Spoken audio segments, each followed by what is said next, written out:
السلام علیکم ورحمۃ اللہ وبرکاتہ۔ سورۃ التوبہ آیت نمبر 128۔ اعوذ باللہ السمیع العلیم من الشیطان الرجیم من حمزہ ونفخہ ونفثہ۔ لقد البتہ تحقیق جاءکم آیا تمہارے پاس رسول ایسا رسول من انفسکم تمہارے ہی نفسوں سے، عزیز سخت ہے، علیہ اس پر، ما وہ چیز، عنتم جو تم پر دشوار گزرے، حریص انتہائی حرص رکھنے والا ہے وہ، علیکم تم پر، بالمؤمنین مومنوں کے ساتھ، رؤوف نرمی کرنے والا ہے، رحیم رحم کرنے والا ہے۔ فَإِن بس اگر تولوا وہ منہ پھیر لیں، فقل پس آپ کہہ دیجئے، حسبی کافی ہے مجھے، اللہ اللہ، لا الہ نہیں ہے کوئی معبود، الا ہو مگر وہی، علیہ اسی پر، توکلت میں نے بھروسہ کیا، وہو اور وہ، رب ہے، العرشی عرش کا، العظیم جو بہت بڑا ہے۔ لقد جاءکم رسول من انفسکم یقیناً تمہارے پاس رسول تم ہی میں سے آیا، عزیز علیہ ما عنتم سخت ہے اس کے اوپر وہ چیز جو تمہیں دشوار گزرے، حریص علیکم بالمؤمنین رؤوف الرحیم بہت حرص رکھنے والا ہے تم پر، مومنوں کے ساتھ نرمی والا اور رحم والا ہے۔ فَإِن تَوَلَّوْا فَقُلْ حَسْبِيَ اللَّهُ بس اگر وہ منہ پھیر لیں تو آپ کہہ دو مجھے میرا اللہ کافی ہے، لا الہ الا ہو نہیں ہے کوئی معبود مگر وہی، علیہ توکلت وہو رب العرش العظیم اسی پر میں نے بھروسہ کیا اور وہ رب ہے بہت بڑے عرش کا۔ اس صورت کے آخر میں اللہ تعالیٰ نے ساری انسانیت پر جو سب سے بڑا ایک احسان تھا اس کا ذکر کیا۔ وہ احسان یہ ہے کہ اللہ تعالیٰ نے تم پر رسول بھیجا۔ یہ احسان کیسے ہے؟ آپ ذرا اس کی ایک مثال سمجھیں۔ آپ سے کسی بندے نے کوئی 10 سال پہلے معاہدہ کیا، آپ کو وقت گزرنے کے ساتھ ساتھ وہ معاہدہ بھول گیا، عین جب وقت پورا ہونے والا تھا تو اس نے بغیر بتائے وقت پورا ہونے پر آپ کو آ دبوچا کہ بھئی بتاؤ 10 سال پہلے تم نے یہ میرے سے معاہدہ کیا تھا، تم نے پورا کیوں نہیں کیا؟ آپ اس کو کہتے یار میں بھول گیا تھا، تو مجھے یاد تو کروا دیتا، تو مجھے یاد دہانی کروا دیتا تو میں نے جو معاہدہ کیا تھا میں اس کی پاسداری کرتا۔ وہ کہتے نہیں تو نے کیا تھا نا، ہاں معاہدہ تو میں نے کیا تھا، بس اب اس کی سزا ہو گئی۔ اس کے برعکس ایک ایسا بندہ ہے جس نے معاہدہ کیا اور معاہدہ کرنے کے بعد گاہے بگاہے مختلف طریقوں سے آپ کو یاد کرواتا رہا کہ بھائی تیرا میرا ایک معاہدہ ہے، تیرا میرا ایگریمنٹ ہے، تیرا میرا ایک معاملہ طے ہے، اس کی پاسداری کرنا۔ مجھے بتائیے ان دونوں میں سے کون سا بندہ آپ کے حق میں بہتر ہے جو آپ کو یاد کرواتا ہے؟ اللہ رب العالمین نے ہم سے ایک وعدہ لیا تھا عالم ارواح کے اندر، ہم روحیں تھے اس وقت۔ اللہ تعالیٰ نے فرمایا کہ میں تمہیں کتاب دوں گا، تم مانو گے، ہم سب نے کہا مانیں گے۔ دیکھ لینا اللہ رب العالمین مانیں گے، میں رسول بھیجوں مانو گے، اللہ مانیں گے۔ اس کے بعد ہم دنیا پہ آ گئے، ہمیں اکثر وہ چیز وقت گزرنے کے ساتھ ساتھ یاد نہ رہی۔ اللہ رب العالمین نے ہم پر احسان یہ کیا کہ انبیاء بھیجے کہ جاؤ ان کو میرا کیا ہوا وعدہ یاد کرواؤ۔ اب بتائیے یہ کتنا بڑا احسان ہے۔ لقد جاءکم رسول تمہارے پاس رسول آیا۔ رسول کا مطلب ہوتا ہے پیغام رساں، پیغام پہنچانے والا، بھیجا ہوا۔ اس نے آ کر تمہیں یاد کروایا سارا وعدہ کہ اس میں یہ تھا، ایسا کرو گے، وعدہ پورا کرو گے تو یہ انعامات ہیں، نہیں پورا کرو گے تو یہ سزائیں ہیں، اور یہ تم نے کرنا، یہ تم نے نہیں کرنا۔ اللہ کی قسم اس سے بڑا احسان کوئی نہیں ہے۔ اگر رسول نہ آتے تو ہم کیا ہوتے؟ دوسرا احسان من انفسکم۔ اچھا، یہ کم کی ضمیر بھی دیکھ لیں کہ یہ سارے کے سارے لوگ اس میں شامل ہیں، اس لیے آپ کی جو رسالت تھی وہ عالمگیر ہے پوری انسانیت کے لیے۔ اول اس کا خطاب تو عرب کو تھا۔ عبداللہ بن عباس رضی اللہ عنہ کہا کرتے تھے عرب کا کوئی بھی ایسا قبیلہ نہیں ہے مگر اللہ کے رسول کی اس سے رشتہ داری ضرور ہے۔ پورے عرب کے لیے آپ اولین، اور پھر پوری انسانیت کے لیے آپ نبی بنا کر بھیجے گئے۔ دوسرا احسان من انفسکم، تمہارے نفسوں میں سے، یہ بھی ایک اللہ کا احسان ہے۔ اگر نبی جن ہوتا، فرشتہ ہوتا، کوئی اور مخلوق ہوتا، ہم کہتے یا اللہ وہ تو نہ تھکتا ہے، نہ وہ کھاتا ہے، نہ وہ پیتا ہے، نہ اس کی ضروریات، نہ وہ ہمارے جذبات کو سمجھ سکے، نہ وہ ہماری فطرت کو دیکھ سکے۔ وہ ہمارے جیسا ہوتا تو اس کو پتہ ہوتا نا کہ کتنی کی عبادت کروں گا تو مناسب رہے گی، کتنی کروں گا تو تھک جاؤں گا۔ اللہ وہ تو بندہ ہی نہیں ہے، کتنا مشکل ہوتا۔ اللہ رب العالمین نے فرمایا من انفسکم، تم میں سے بھیجا، باہر سے نہیں آیا۔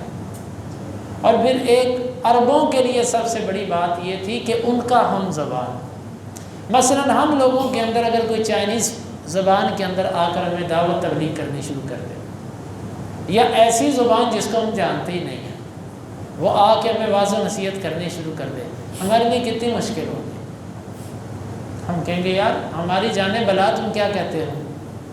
اللہ تعالیٰ نے عربوں کے اندر جب رسول بھیجا تو انہی میں سے بھیجا جس کا ایک فائدہ یہ تھا کہ ان کا ہم زبان، دوسرا فائدہ یہ کہ اس کی ضروریات، اس کے دکھ درد، اس کی غمی خوشی، اس کی بھوک پیاس، اس کی تھکاوٹ، اس کی نیند، اس کی خواہش، اس کے معاملات انسانوں جیسے تھے، اگرچہ رب العالمین کا رسول ہونے کی بنا پر وہ سب سے ممتاز تھا، وہ اپنی خواہشات پہ قابو پانے والا تھا، وہ اللہ رب العالمین کا خاص قرب حاصل کر چکا تھا، وہ صفات کے اندر انسانوں سے فائق تھا، لیکن تھا وہ بندہ بشر۔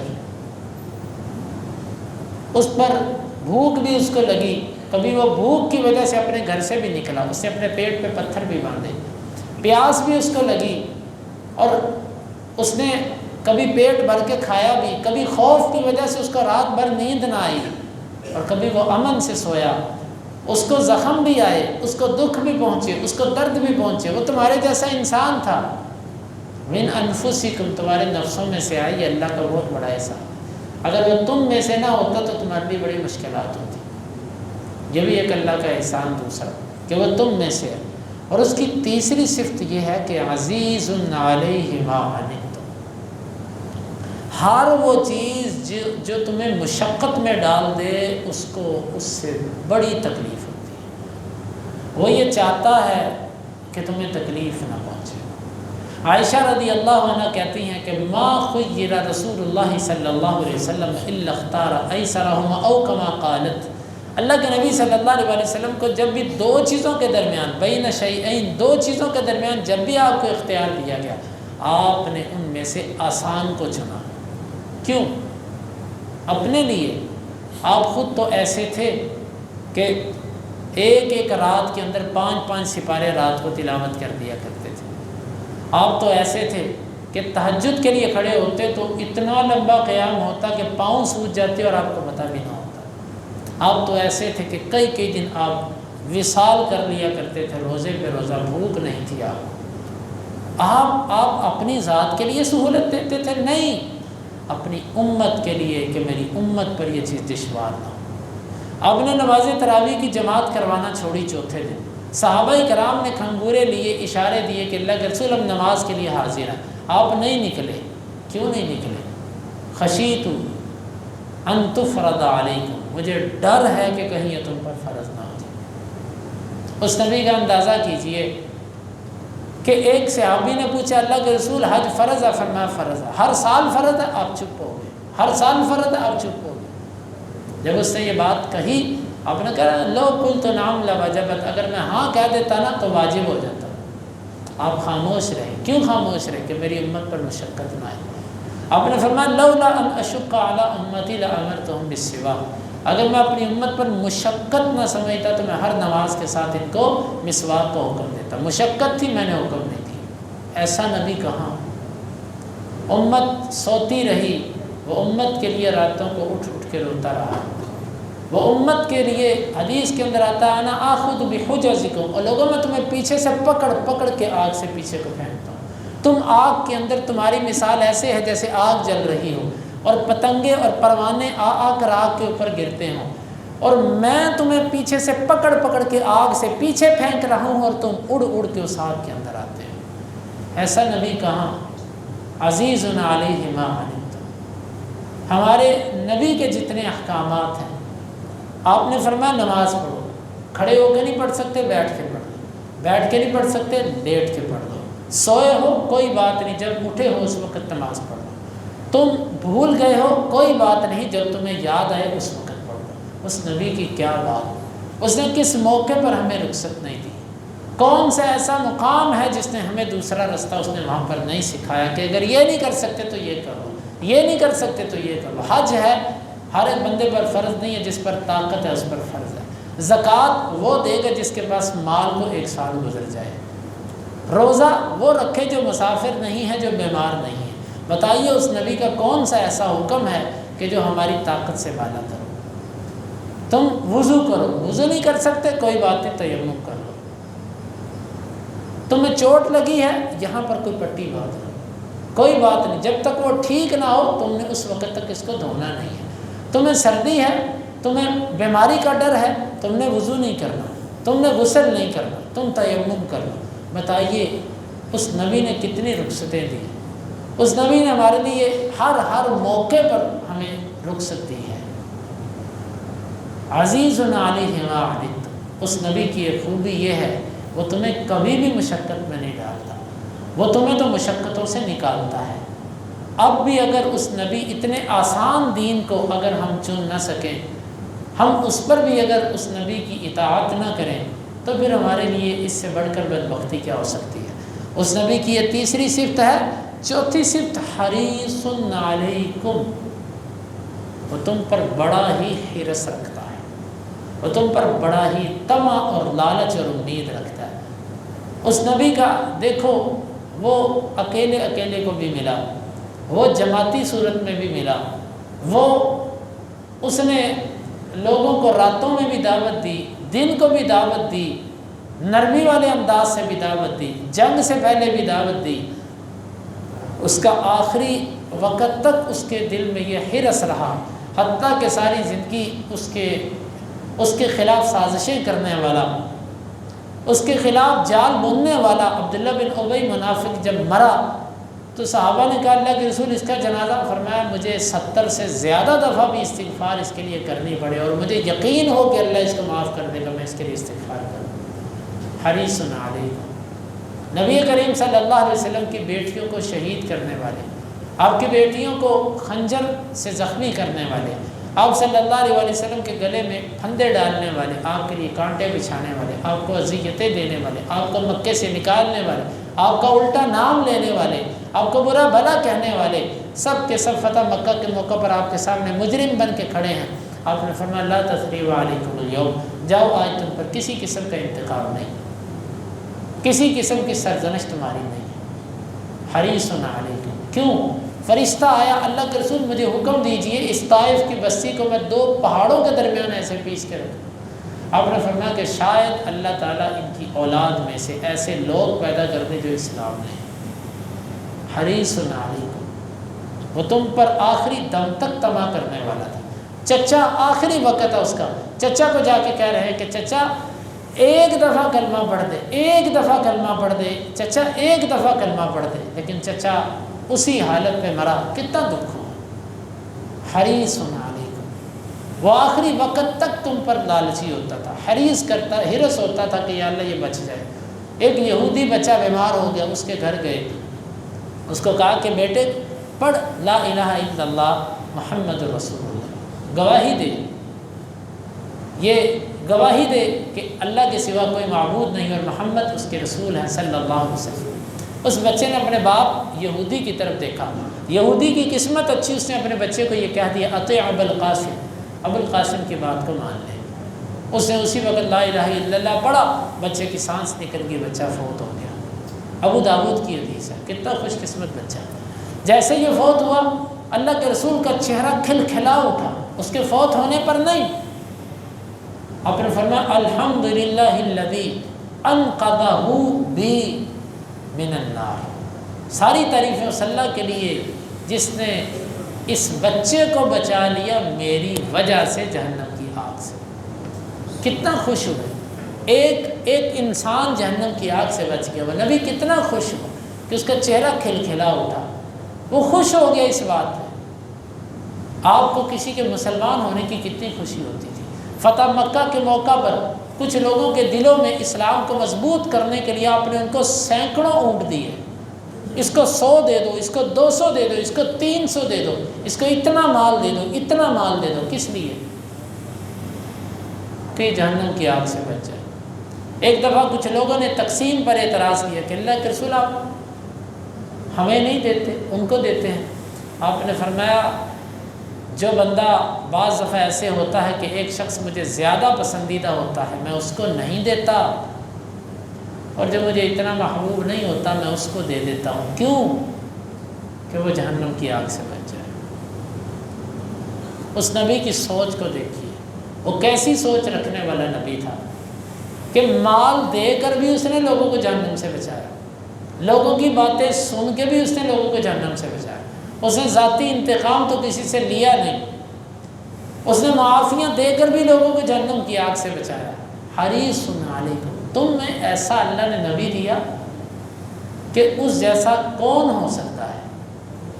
اس کی چوتھی صفت یہ ہے کہ حریص علیکم، وہ نبی بڑا لالچ رکھتا ہے، تو اس کو بڑی حرص تھی۔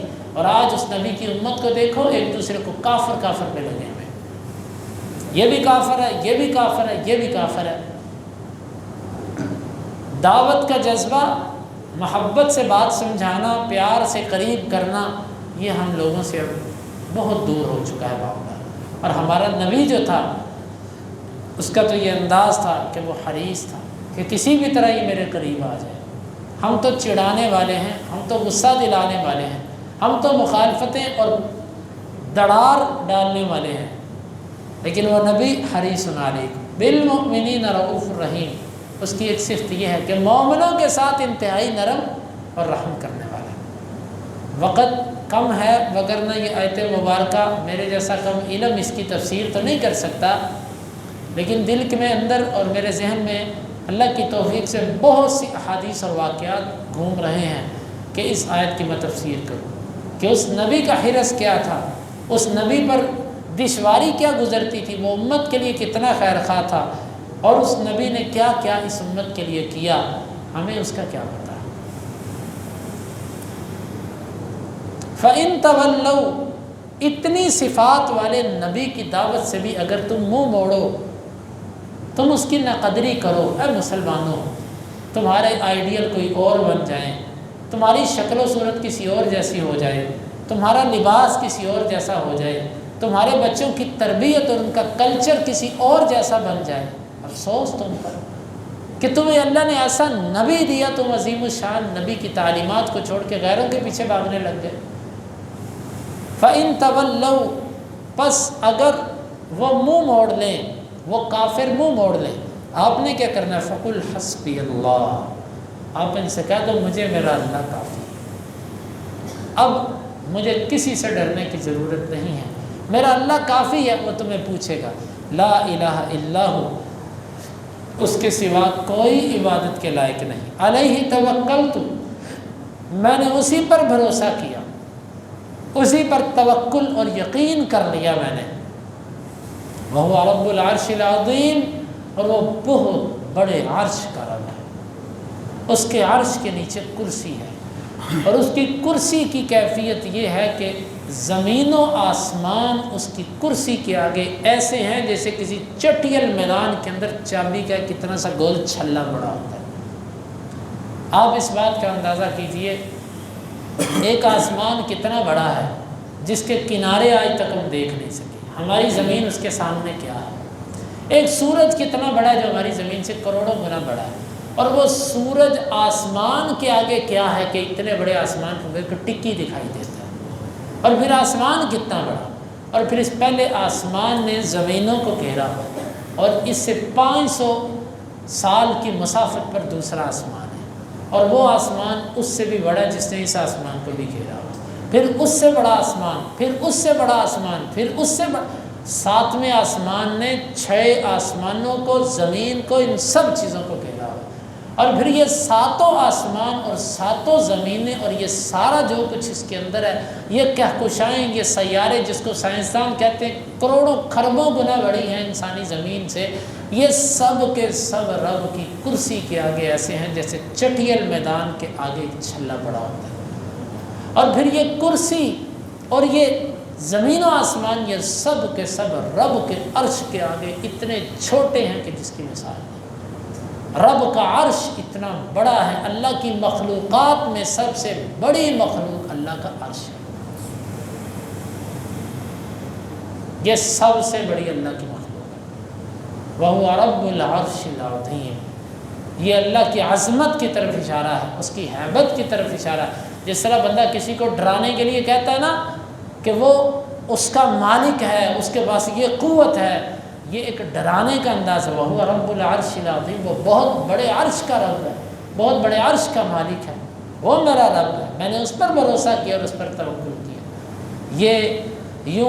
یہ انتہائی، بعض روایات کے اندر اس وظیفے کی فضیلت بھی ہے کہ جو 7 دفعہ اس وظیفے کو پڑھتا ہے اللہ تعالیٰ اس کو کافی ہو جاتا ہے۔ لا الہ الا هو علیہ توکلت وهو رب العرش العظیم، اللہ اس کو کافی۔ مرفوع سند کے اندر کچھ کلام بھی ہے۔